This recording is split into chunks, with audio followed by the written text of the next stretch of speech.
There really are two selves within each and every one of us. Muktananda called the ego, the part of us that has edged God out, ego, edged God out, the false self. And the false self is this part of us that is not authentic. It is the ego. This false self is the part of us that is always trying to win, trying to own things, trying to prove itself.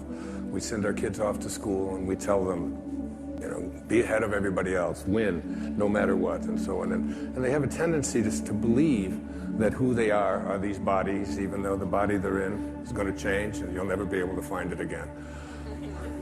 And then there's within each and every one of us a higher self. And this higher self is really the soul, it's really the spirit, it's really God. But these two selves are sort of constantly they're not at war so much with each other, but there's this battleground that we have within us. I'll give you an example of it in my own life. Somebody on the internet, a guy named Watkins, has put out a list, because there's lists for everything. The 100 most spiritually influential people alive. And they put out this list, 100 people. And they rank from number 1 to 100. And I'm on the list. Not only am I on the list, but I am, according to this list, and they've got all this criteria on how you get on this list, I am the 3rd most spiritually influential person alive. So the spiritual part of myself, my soul, the higher place within myself, says to me, this is not relevant. You're not any better than anybody else just because somebody has put you on a list. In fact, you shouldn't even know about that list.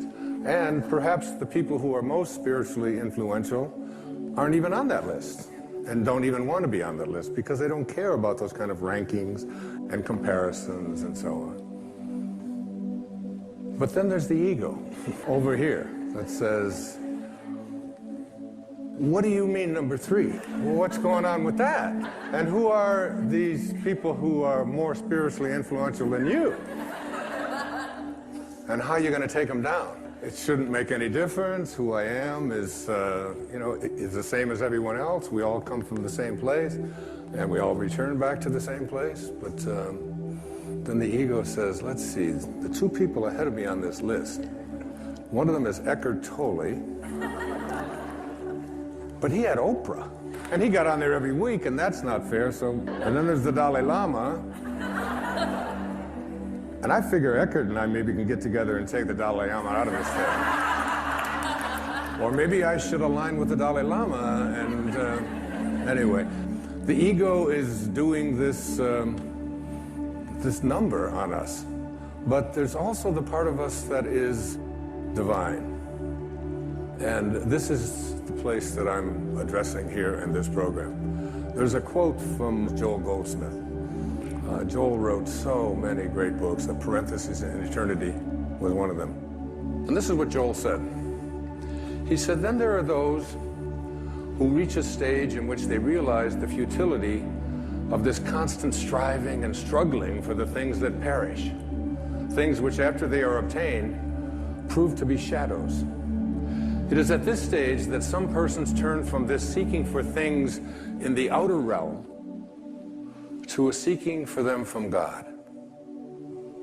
And that's who you tuned into today on this program.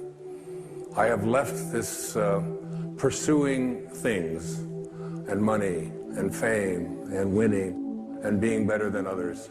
It's taken me a while, but it has been a powerful journey. As a matter of fact, I had said to my ex-wife, I said, can you imagine? Did you ever in your wildest dreams, could you ever have imagined that you would be married to the 3rd most spiritually influential person alive? And she said, she said, they didn't call me when they made that list. And she said also, she said, I don't want to upset you, dear, But you're not in my wildest dreams. All right. So moving to this higher place is really understanding that in the second chapter of Wishes Fulfilled, I call it the higher self. And it gets defined very specifically by this great Bulgarian teacher. His name was Omram Mikhail Ivanov. And he was teaching what's called the initiatic sciences. And I have had his teachings show up in my life in a very powerful way. I've studied his writing. I've listened to many of his recorded lectures that took place back in the 50s and 60s and 70s. And I brought a quote of his that I'd like to share with you. Our higher self is perfect, omniscient, and almighty, a fragment of God himself, a pure, transparent, luminous quintessence. I love that. I love great writing like that. And that within each and every one of us, there is a place inside of each and every one of us that is all-knowing, that is almighty, that is actually a fragment of God. He then went on to say, the Creator has planted within every creature a fragment of himself, a spark, a spirit of the same nature of himself. And thanks to this spirit, every creature can become a creator. And this means that instead of always waiting for their needs to be satisfied by some external source, human beings can absolutely work inwardly by means of their own thoughts, their own will, and their own spirit to obtain nourishing, healing elements that they need. This is why he said to all of us, the teaching I bring to you is of the Spirit, of the Creator, and not of matter. A spark that is in each and every one of us.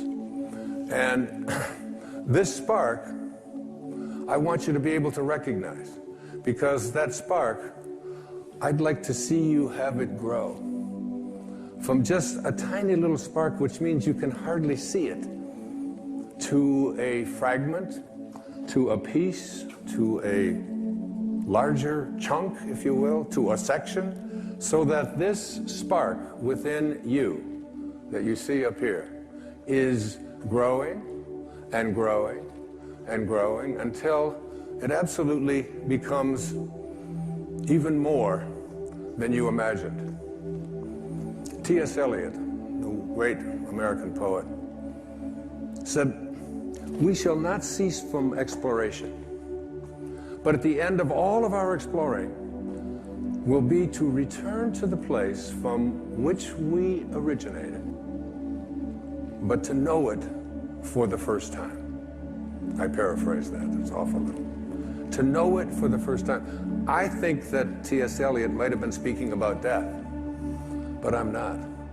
I think that we can come to know this place from which we originated, the place to which we return, all of us, by allowing this spark to become something bigger than just an occasional thing where you extend an act of kindness someplace, or you have it at the church or at the mosque or at the synagogue on a holy day or a holy observance, that it can become your way of being. There was a great teacher in India. His name was Vivekananda. Vivekananda came to the West as a young teacher, a very profound teacher. And he was asked the question, but how do you do this? How do you access this higher self? How do you make this your reality? And he said these words to his devotees, and I say them to you. He said, in the springtime, go out and observe the blossoms on the fruit trees. He said, the blossoms vanish of themselves as the fruit grows. And so too will the lower self, the false self, the ego, vanish as the divine grows within you. It's about allowing yourself to recognize you must have this spark because this is what you came from, and this is what you return to. And as this spark becomes a fragment and becomes a section and becomes larger and larger, you reach what I call in Wishes Fulfilled, the 3rd chapter, the highest self. And what is the highest self? This is the one that's going to surprise you a bit. The highest self is the self that you haven't been trained to believe in. You've been trained to believe in your ordinary awareness. Your highest self is where you begin to recognize your connection to your source.